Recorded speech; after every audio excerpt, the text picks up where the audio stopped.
சும்மா சொல்லக்கூடாது. நம்முடைய முதலமைச்சர் அவர்கள் ஆட்சிக்கு வந்த ஒரே மாசத்துல தமிழ்நாட்டிலேயே தன்னுடைய பெரம்பூர் தொகுதியை நம்பர் 1 தொகுதியாக மாத்தி காட்டிட்டார்.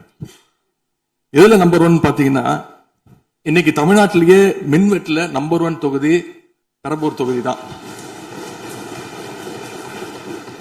அதுவும் ஆளுங்கட்சிக்காரங்க என்ன தெரியுமா பேசிக்கிட்டு இருக்காங்க, அண்ணன் பவருக்கு வந்தா தமிழ்நாடு மாறும்னு பார்த்தோம், ஆனா அண்ணன் கைக்கு பவர் வந்த நாள்ல இருந்து தமிழ்நாட்டுக்கே பவர் போயிடுச்சு அப்படின்னு இன்னைக்கு ஆளுங்கட்சிக்காரர்கள் பேசிட்டு இருக்காங்க.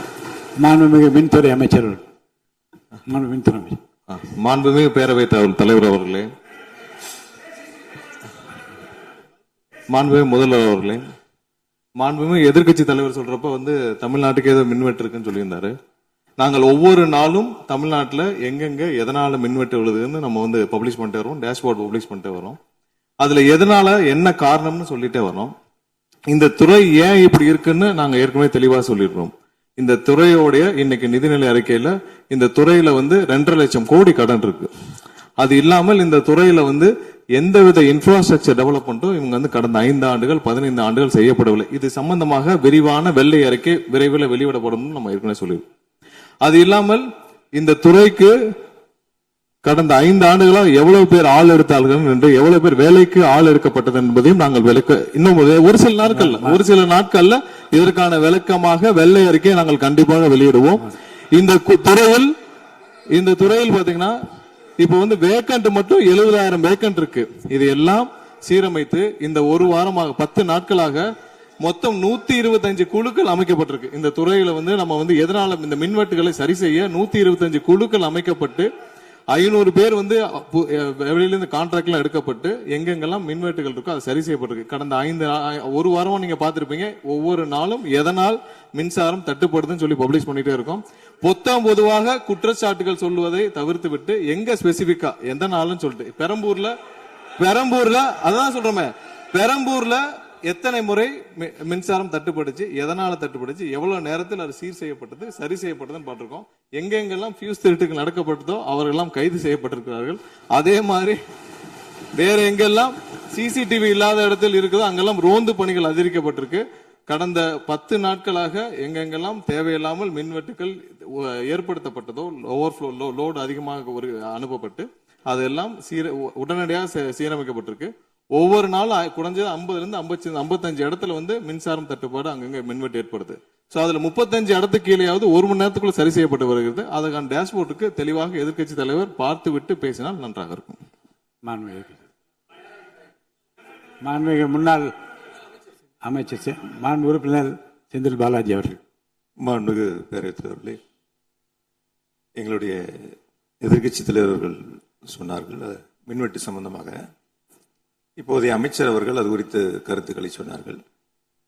கடந்த 5 ஆண்டுகளில் சீரான மின் விநியோகத்திற்கு 393 துணை மின் நிலையங்கள் அறிவிக்கப்பட்டு அதற்கான பணிகள் பெரும்பான்மையாக முடிக்கப்பட்டு பயன்பாட்டிற்கு கொண்டு வரப்பட்டிருக்கின்றன.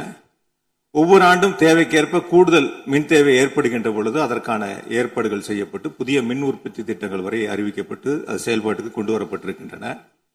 ஏறத்தாழ 90,000 மின்மாற்றிகள் கடந்த 5 ஆண்டுகளில் புதிதாகவும் பழுந்தடைந்ததையும் மாற்றி சீரமைக்கப்பட்டன. ஒரு அமைச்சர்கள் ஒரே நிமிஷம் சொல்லி முடிச்சார். அதாவது ஒவ்வொரு ஆண்டும் கூடுகின்ற பொழுது மின் தேவை கூடுகின்ற பொழுது அதற்கான ஏற்பாடுகளை நிர்வாக ரீதியாக செய்ய வேண்டியது அரசினுடைய கடமை. ஒரு அரசு பொறுப்பேற்ற பிறகு முதல் முறையாக அந்த அரசினுடைய துறையினுடைய உயர் அதிகாரிகளை அழைத்து ஆய்வு கூட்டங்களை நடத்தி என்னென்ன குறைபாடுகள் இருக்கின்றன, அதை எப்படி நிவர்த்தி செய்யலாம் என்பது களையெடுக்க வேண்டியது அரசினுடைய கடமை, துறையினுடைய கடமை.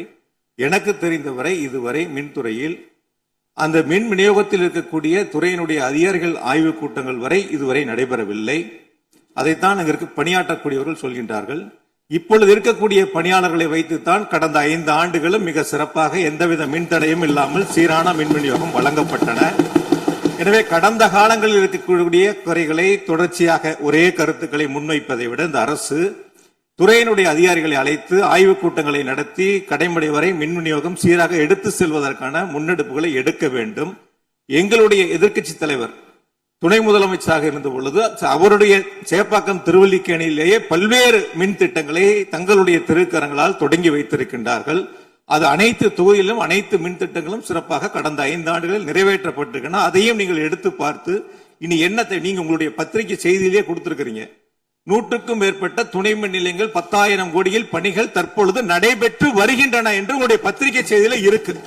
அப்ப இதெல்லாம் கடந்த காலங்களில் தொடங்கப்பட்ட திட்டங்கள். நீங்க எதையும் தொடங்கலன்னு பொத்தாம் பொதுவா சொல்வதை விட்டுவிட்டு என்னென்ன கூடுதலாக நாம் எடுத்துக்கொள்ள வேண்டும் என்பதை கவனத்திலே இந்த அரசு கொள்ள வேண்டும்.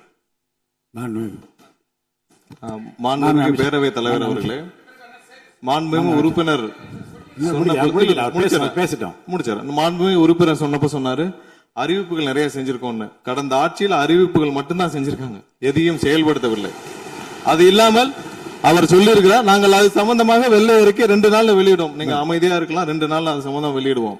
அது இல்லாமல் 90,000 டிரான்ஸ்பார்மர் வாங்கியதாக சொல்லியிருக்கிறார். அதில் 44,000 டிரான்ஸ்பார்மர் வாங்கியதற்கான சிபிஐ வழக்கு பதிவு செய்துள்ளது. அதுல அவங்க வாங்கின லட்சணம், எந்த லட்சணத்தில் அந்த டிரான்ஸ்பார்மர் வாங்கப்பட்டது அப்படின்னு தெரியும். அது இல்லாமல் அதற்கு முன்னால் இருந்த மின்சாரத்துறை அமைச்சர் அங்கே அமைதியா உட்கார்ந்து இருக்கிறார். முன்னால் இருந்த மின்சாரத்துறை அமைச்சர் அமைதியா உட்கார்ந்து இருக்கிறார். இது தேவையற்ற விவாதத்தை எழுப்ப வேண்டாம். 2 நாட்கள்ல வெள்ளை அறிக்கை வெளியிடப்படும். அதற்கப்புறம் மின்சாரத்துறை மானிய கோரிக்கை சம்பந்தமாக அடுத்து மின்சாரத்துறை மானிய கோரிக்கை வரும்பொழுது தெளிவாக பேசிக் கொள்ளலாம். ஏற்கனவே நீங்கள் செஞ்ச எல்லாமே எவ்வளவு தூரம் டிரான்ஸ்பார்மர் வாங்குனீங்க எல்லாமே சிபிஐல 3 வருடம் கடுமையான போராட்டத்திற்கு அப்புறம் சிபிஐல வழக்கு இருக்கு. எல்லாம் விரிவாக மின்சாரத்துறை மானிய கோரிக்கை அப்ப பேசிக்கலாம். 2-3 நாட்களில் வெள்ளை அறிக்கை வெளியிடப்படும், அப்போது பேசிக் கொள்ளலாம். வழக்கு விசாரணை உள்ளதை பற்றி மாண்பு அமைச்சர் பேசியது நீக்கப்படுகிறது. லட்சணம் என்ற வார்த்தை நீக்கப்படுகிறது. மாண்பு எதிர்கட்சி தலைவர் அவர்கள் இனி குறுக்கீடுக்கு அனுமதி இல்லை. மாண்பு எதிர்கட்சி தலைவர் இன்னைக்கு அவங்க பேசி முடிக்கணும். மாண்பு எதிர்கட்சி தலைவர் சரி விடுங்க. என்ன சொல்லுங்க, சீர்கமா சொல்லுங்க. மாண்புமிகு பேரவைத் தலைவர் அவர்களே, மாண்புமிகு அமைச்சர் அவர்கள் கடந்த 15 ஆண்டுகளாக என்று ஒரு வார்த்தையை சொல்லியிருக்கிறார். கடந்த 15 ஆண்டுகளுக்கு முன்பாக மாண்புமிகு இதய தெய்வம் புரட்சி தலைவி அம்மா அவர்கள் தமிழகத்துடைய முதலமைச்சராக இருந்த பொழுது தமிழகத்தை மின் மிகை மாநிலமாக மாற்றி தமிழ்நாட்டிற்கு தேவையான மின் உற்பத்தியை விட அதிகமாக உற்பத்தி செய்து அண்டை மாநிலங்களான கேரளா, கர்நாடகா, ஆந்திரா போன்ற மாநிலங்களுக்கு மின்சாரத்தை விற்பனை செய்த மாநிலம் தமிழ்நாடு என்பதை இந்த அவையிலே பதிவு செய்கிறேன்.